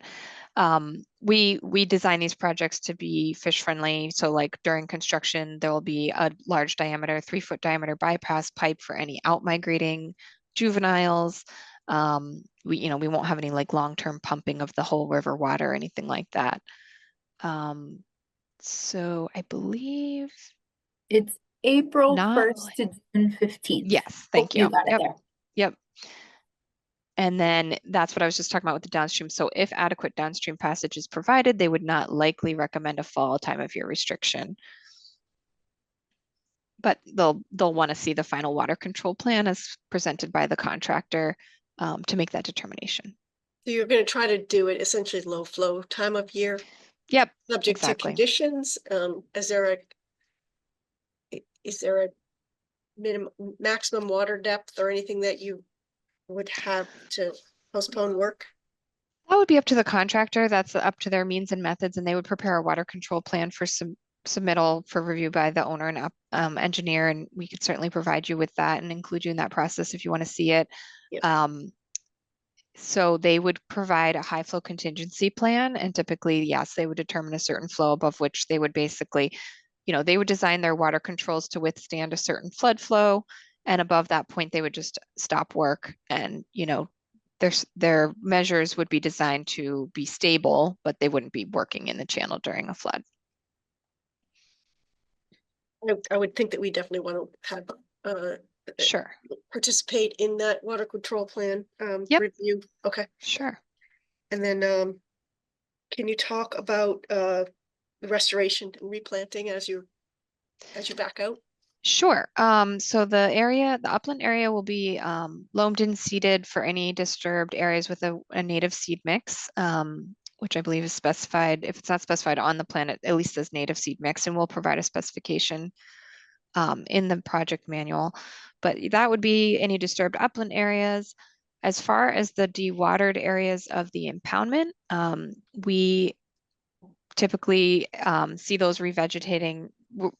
The plan is to allow those to revegetate naturally from the native seed bank that's present in the sediment. We've seen this on numerous dam removal projects throughout the Commonwealth, and it's very successful, and it reduces the impact of having heavy equipment traversing around through soft sediment to do plantings. So will there be a invasive species management plan? Yep, so a draft plan is included in the application. Feel free to review and comment on that. It's also being reviewed by DEP and the Army Corps as part of their reviews. And so we expect that to kind of, be revised to address everyone's comments, and we'll provide you with updates if they have any comments. But yeah, there's an invasive species monitoring plan in there. I believe it indicates that pre-construction we will remove, basically purple loosestrife is the main species of concern in the area. And we are committing to removing what we can by basically cutting off the seed heads or the flowers. Sorry, I'm not the expert, but Mason told me this is what we should do. And bag them. And then after construction, there will be annual monitoring, and we would work with the Conservation Commission and alert the town to any instances of new invasives and see how it should be handled. Okay. And how long of duration after construction? I mean, what's your monitoring plan? It's proposed for 2 years, I believe, which is the minimum required by the Ecological Restoration Project regulations. That's it for me for now. Bob, thank you. Okay, I'll circle back, Mary. TJ, any questions? This is a lot to process in one. Very much so. No, I'm still taking in Mary's question, so I'm good right now. Okay, thank you, TJ. Woody, any questions for Jill at this time? Yes, when the project's complete, do you suspect any I know we've had some wet seasons and we have dry seasons, but anyways, that being said, do you suspect any decrease in water table or any effect of the water table after this project's complete? We don't expect a major change really, no, because a similar area will be flooded in the 2-year recurrence interval, which is what is one indicator of kind of groundwater levels. So we did an analysis of wells in the area. We have that in the feasibility report. I can provide data if you'd like, but we determined that there would be no impact to the private wells along the impoundment based on the depths of those wells and the current water table and the anticipated change. Okay. And that's it for now. If I have another question, I'll speak up. Okay. Diane, questions for Jill on this one? No, I did read it. It's a very good presentation. I wouldn't even know where to start. There's no DEP comments yet, but it seems like it was just filed recently, so I'm sure you're expecting some DEP comments? Or are you not? Probably, or go ahead, Mary, I don't. No, I just checked. Right now, there's no comments right now. Yeah. Yeah, that's what I was saying. There's none Yeah. now, but is this something we wouldn't be voting on this tonight? Or if there's no comments yet, or? Well, I think, we'll get through our questions and then we'll have a discussion. There may be some additional information we may need to process, or Jill may just have to point us in the right direction to review that. But I think once we finish questions, we can discuss, next steps. Yeah, I don't have any Remember, the specific public, this is questions. open to the public too. We'll have public comment, so. It was a great written presentation. Thank Jill you. left no stone unturned. Whether it was 18 inches or 36 inches That's in right, diameter. literally. Anything else, Diane? And No. team, just jump in if you have an additional question. Don't wait for me to ask. Frank, what thoughts do you have on this project? I have no thoughts on this project. I think it looks pretty straightforward that it's going to improve the resource. And I'll leave it up to Mary and the experts to do the rest. Okay. So- So Jill, the only, oh, go ahead, Mary. Go Oh, I ahead. was just gonna say, just to put it in context for some of the members, that this ecological restoration notice of intent is a little bit different than a normal notice of intent. It Right. has to meet very specific parameters. And, there are parameters to be qualified for an ecological restoration project, and then there are specific parameters for dam removal projects. And there are like 8 different criteria, which we sort of ticked through, and in the information that was provided, they are A through G, with how they meet each of the specific criteria for dam removal. So ultimately, the way this kind of project works is it's very much front loaded. The applicant has to do a lot of work ahead of time, so that ultimately the commission just issues a restoration order, which has a boilerplate set of conditions for us. We don't have to think about special condition, try to come up with all the special conditions that we think might apply to a project like this. DEP sees enough of these type of projects that they know the type of conditions that are required to make sure that the project is done with minimal impact to the resource. That said, if there is anything, unique to this project, we still can include some special conditions, but it's essentially meant to be a standalone document. So if you're overwhelmed by the content of the information, that's because of the way that this has been set up, so that they have to provide all that ahead of time. They're not, that looks like there's significant temporary impacts to wetland resources, and then permanent impacts as well, because resources are being converted from one type to another. We're eliminating some bank resource and some land underwater resource, and that's converting over to what's called bordering vegetated wetland resource. So ultimately, and the riverfront area will be reduced because the width of the river is going to be less. So there's a significant reduction in some of the resources. Mary, I have a question, or Jill, whomever. How will this impact property owners abutting this project in terms of buffer zones, changes in buffer zones to their property? Yeah, Yeah. I mean, theoretically, it would affect both the floodplain and the riverfront area boundaries long term. So there could be an increased or decreased depending on where they are on the Mhm. project site. Yeah. Yeah, you can see here, so the riverfront area will decrease in a few areas, like here is the main area that's kind of within a developed area. But the floodplain won't change all that much because it is kind of a narrow channel. There's not a huge floodplain here. So that's not going to change a whole lot on any particular lots that are affecting people's houses or anything like that. But where there's bordering vegetated wetland that extends beyond the bank, Mhm. if there was not an area, well, presumably that would have been an area that was flooded previously, and so that would have been part of the river. Mhm. It's part of the BVW, so there shouldn't be huge changes. But it Right. would be interesting to look if someone had, a particular property owner had concern, we could zoom in on that location. Yep. Yep. Definitely. Yeah, I could prepare if it's helpful. I could prepare another version of this that zooms in a little more and adds tax parcels.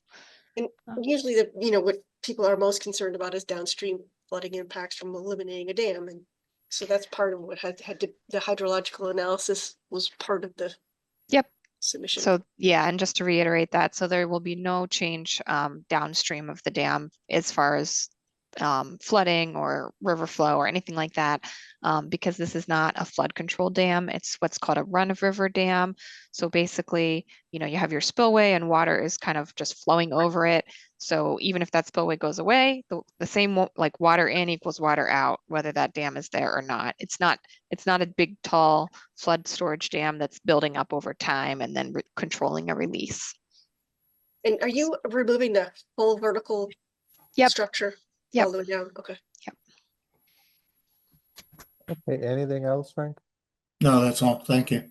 So Jill, I wanted to circle back on a couple of things. Sure.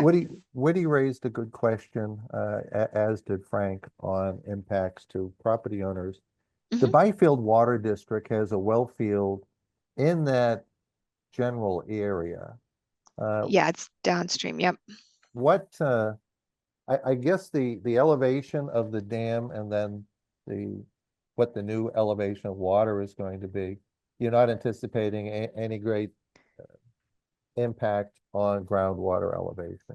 Nope, because that's downstream.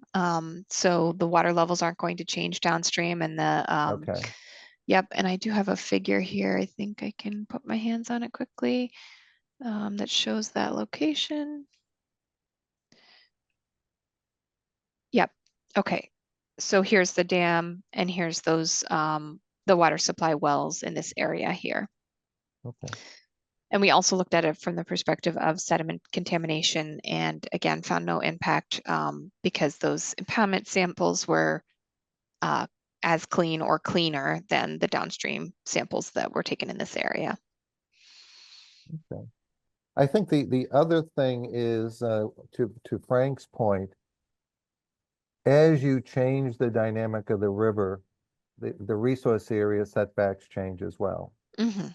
If I understood you correctly, it sounded like they were going to be reduced on the riverfront area slightly because the diameter of the river was shrinking. So I think, is there any impact where that the jurisdiction is going to be expanded on private property that isn't currently there? And it's I don't believe.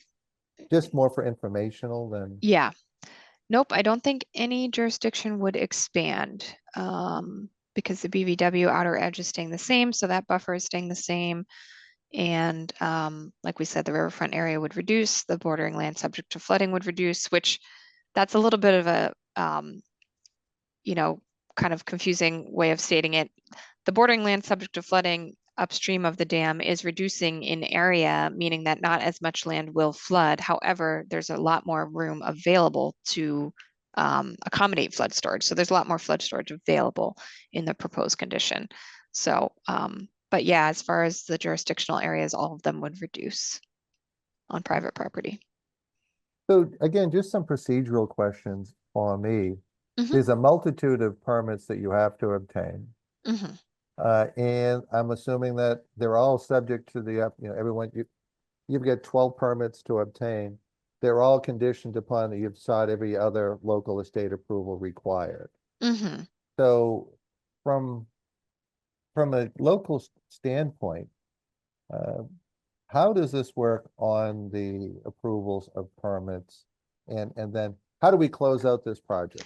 Yeah, no, that's a great question. And it's very nuanced and it's actually doesn't quite work within the way the regulations are currently written. So I think there's some proposed rule changes to address that. But currently, it's like the two DEP permits and the NOI all go hand in hand. So technically, you have to have an issued 401 water quality certificate before you can issue your order of conditions. I think you can still vote, and we could, consult with others to confirm this, but I think you can still vote to close the hearing if you'd like, or indicate that it would be issued contingent on the water quality certification being issued. Then the order of conditions has to be issued before Chapter 91 can close out and issue their license. Actually, both the 401 and the order of conditions are required to close out Chapter 91, which is a little bit of a catch-22 because Chapter 91 technically requires the issued order of conditions to be submitted with their application. But you can't do that until it's just like you can't do them all in the right order. So, but this is the best approach, basically, that that is being used currently by most projects. So yes, you would wait for the 401 water quality certification to be issued prior to issuing the order of conditions. Do you have an anticipated date of issuance on that? I believe I would say around February, sometime in February, but Susie, I don't know if you have more intel on that. Yeah, I think. This is Susie with Mass DER Division. Oh yeah, of sorry, I should introduce myself. Hi, everyone. I'm with the Division of Ecological Restoration. So we're supporting this project and have been working with Jill and the other project partners to move it along. And last we heard from 401, I think they were hoping to issue it in January, although we may not see it until February at this point. We did already do a site visit with them, and we've gotten some kind of administrative requests from them that Jill's already responded to. So it's sort of in their court and we're waiting for it. But yeah, I would say February to be safe. Is there a possibility that during the 401 review process, there could be some minor plan amendments to satisfy the requirements of 401? I'm trying to think if they have not asked for anything further. I can't think of anything, but there's always that possibility. So we can certainly, keep it open and let you know. My thought is that if you're close to it, it may make sense to continue this to our February 4th meeting so that we don't close out the public hearing. And limit and add more confusion. Exactly. Yeah, I think that makes sense. And if we haven't heard from them by then, would we just request a continuance to your second February hearing? Yeah. No, I think that. And so does anyone else have any questions? Again, I think it's at this point, the procedural aspect of it is probably what I'm focusing on more than the content, because when I look at who's already looking at this, it's above my pay grade, and certainly Mary has this all down pat, but so we rely heavily on Mary's expertise and patience with the commission. So why don't we do this? I think because of the nature of this, why don't we talk about what special conditions that we may want to entertain?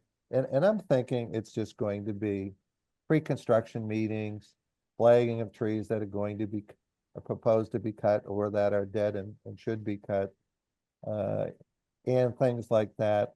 Review staging areas where spoils are going to be stored.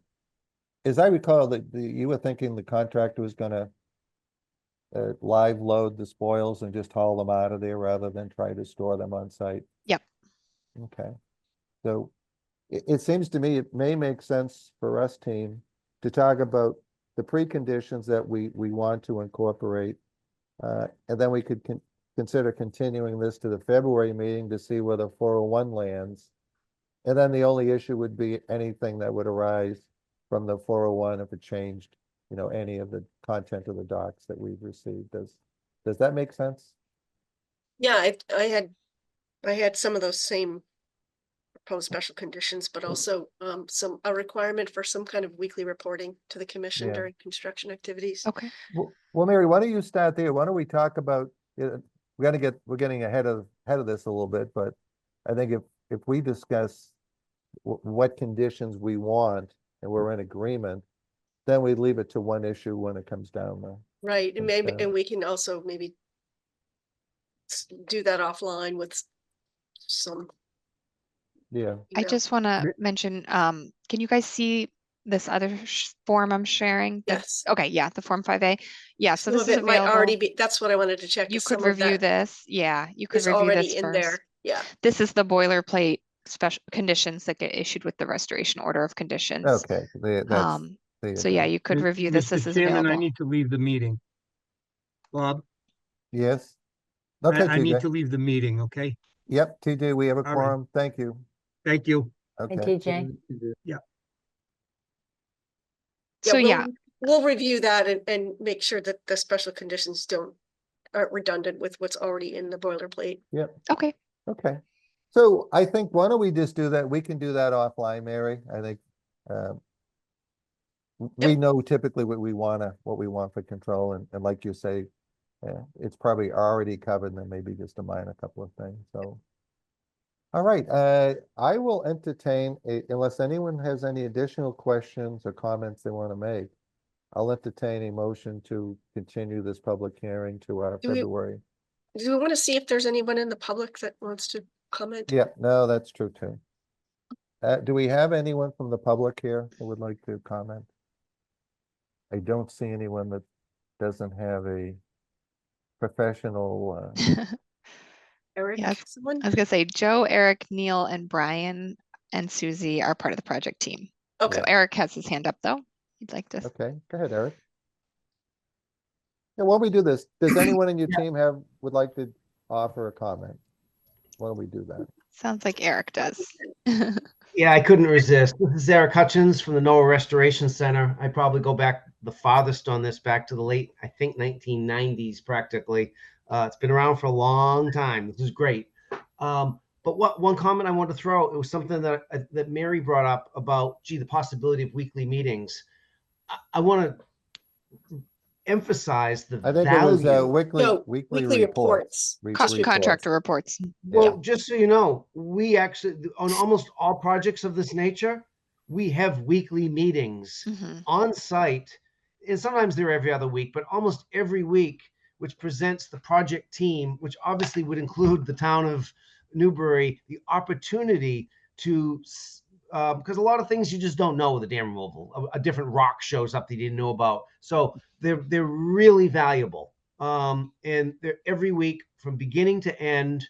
We usually have the engineer there, on-site inspector, probably be someone from DER, NOAA, DMF. I mean, it'll change up depending where the project is, but it is a priceless opportunity. Probably the most valuable input on these projects takes place during construction to make sure that everything is going as planned and contingencies are in place to make sure that nothing gets out of hand.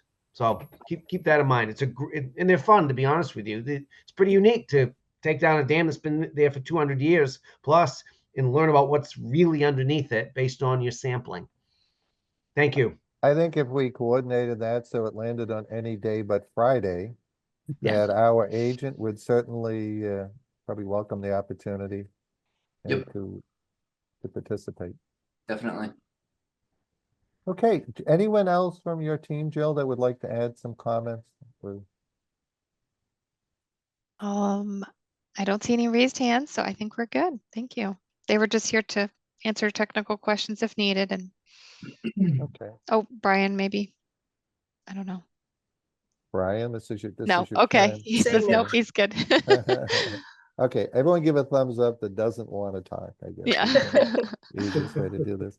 Okay, let's just go over this again. Are there any raised hands from the public at this time? I didn't see anybody, but doesn't mean we shouldn't double check.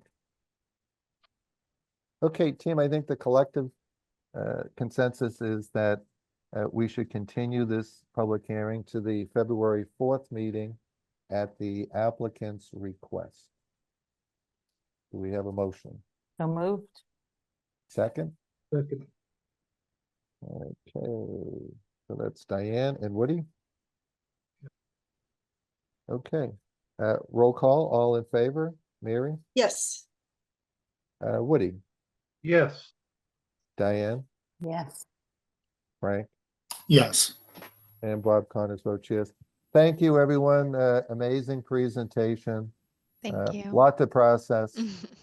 And I think Mary's suggestion of reviewing the boilerplate is probably going to eliminate 90% of the questions. We won't have to revisit things twice. So, okay. Thank you so much for your review and your great questions. Okay. Thank you. all. Thanks, Bye. everyone. Appreciate it. Thank you. Bye.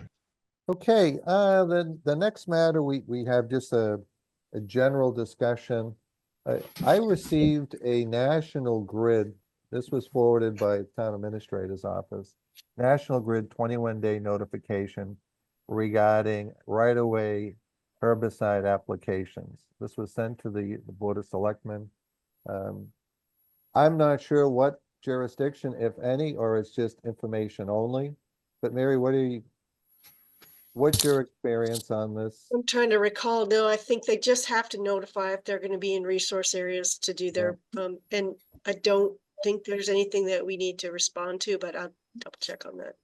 Mason, did they do it? They did a meat profiling, didn't they, on this? I thought I saw that in the. Let me check. But I believe that was just sent out as a notification, and then also a request for the town to review their maps in case anything had changed in regards to private or public water supply. Okay, I'm just, we have a copy of the environmental monitor notice that was published. So it's gone through MEPA review, so from a jurisdictional standpoint, is there anything that we need to do? It's in that, this was put in the Dropbox too, Mary. Okay. I didn't focus on that one. Well, you know what, I think the dam, this doesn't require any action on our part. I want to say it's a. Do we know where it is?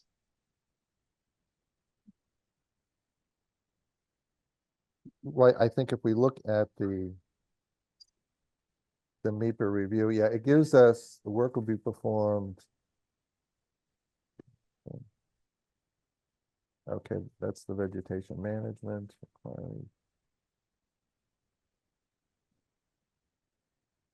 Well, why don't we do this?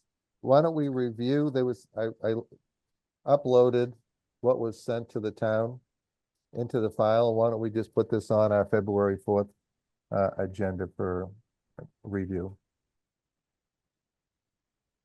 Just to add, there is a link, Mary, you're talking about maps. There's a link that has the list of towns, and on there, Newbury's on there with the map identifying the water supply and such that they're trying to avoid impacting. Is this the high power lines that are coming down by Highfield Road over there by the? Or is it over in? Or is it over in along 95 there?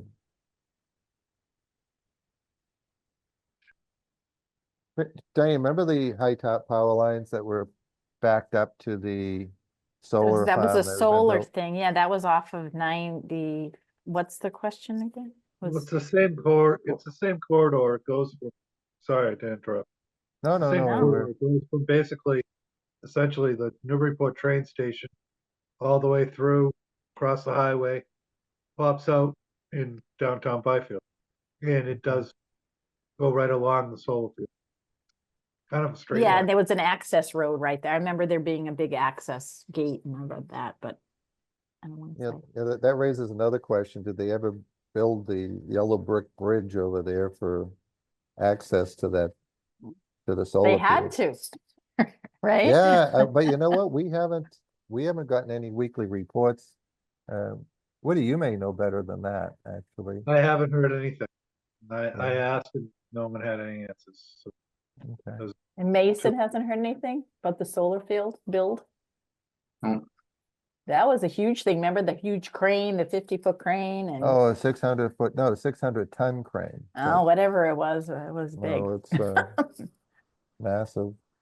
Maybe we'll take a walk over there. Well, That's why don't we good. do this, team? You know what? It's 8 o'clock. Again, this was an FYI. Why don't we take a look what's in the Dropbox and write down whatever questions you want to raise, or if there's some information, additional information you think we should obtain, send it off to Mason, and then he can send that off to whoever. There's is a the contact. 45-day comment period from the date of the letter, which was December 9th. So if we want to comment on the yearly operation plan through Newbury, or, based on updated maps or anything like that, then we would only have until whatever 45 days is from.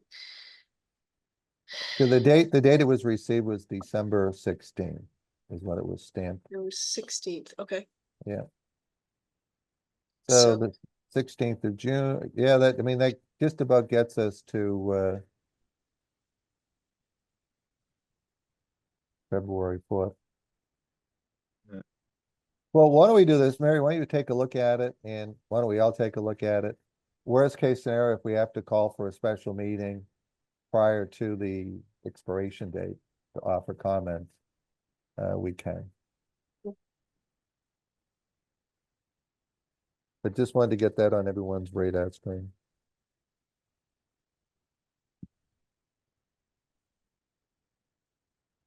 And I think the NEPA review comments, if any.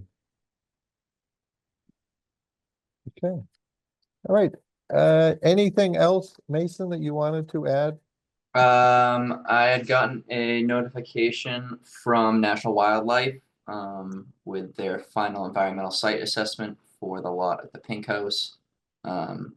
So they had sent that over, letting me know that the asbestos has been removed, and they're kind of moving forward on the structures removal process. They have some erosions up in place, but I just wanted to share that I'll be taking a look at the final environmental assessment for the Pink House. I And suggested to Mason that they submit an RDA, they're proposing work within our jurisdiction. You have a federal supremacy clause that they can exercise, but they've asked us for comments, so the RDA would seem to be the proper, as the introduction to the board for comments. And you will find out that they can probably just say thank you for your comments and do whatever they want, but I think from an intake standpoint, they've made a request for review, and the RDA is the way to go. Yeah, they may not file the RDA like you said, Yeah. because their in-house counsel doesn't think they. Yeah. They No, need- again, that's what they're asking us. They've sent something to the commission for our just consideration. comments, yeah. Yeah, and you know what, if it was anyone else, they'd be coming as an RDA. Mhm. It's within jurisdiction. And I think that's about it. Okay, last Okay. word. Woody, anything you wanna reminisce about your canoe trips down the Parker River before it changes? No, but I've seen some of the habitat listed there today, so Okay. Diane, any final words? Mary, how Nope. about you? You have to be exhausted, Mary. You've had a lot of heavy lifting here tonight. She always Good. does. Frank, how about you? Any final thoughts? No, thank you. Okay. Mason, how about you? Nothing from me. Good. It's gonna do it for me. Okay, I will entertain a motion to adjourn. So moved. Do we have a second? second, Okay, so we're gonna do Diane and Mary. Roll call, Mary, TJ, Yes. Yeah. Woody, Yeah, Diane, Bob Yes. Connor. Yes. Thank you, everyone. It's Thanks. 8:05. great. Thanks, Bob. night. Thanks, everyone. Thank you. Yep. Thanks, Bye. everyone. Bye-bye.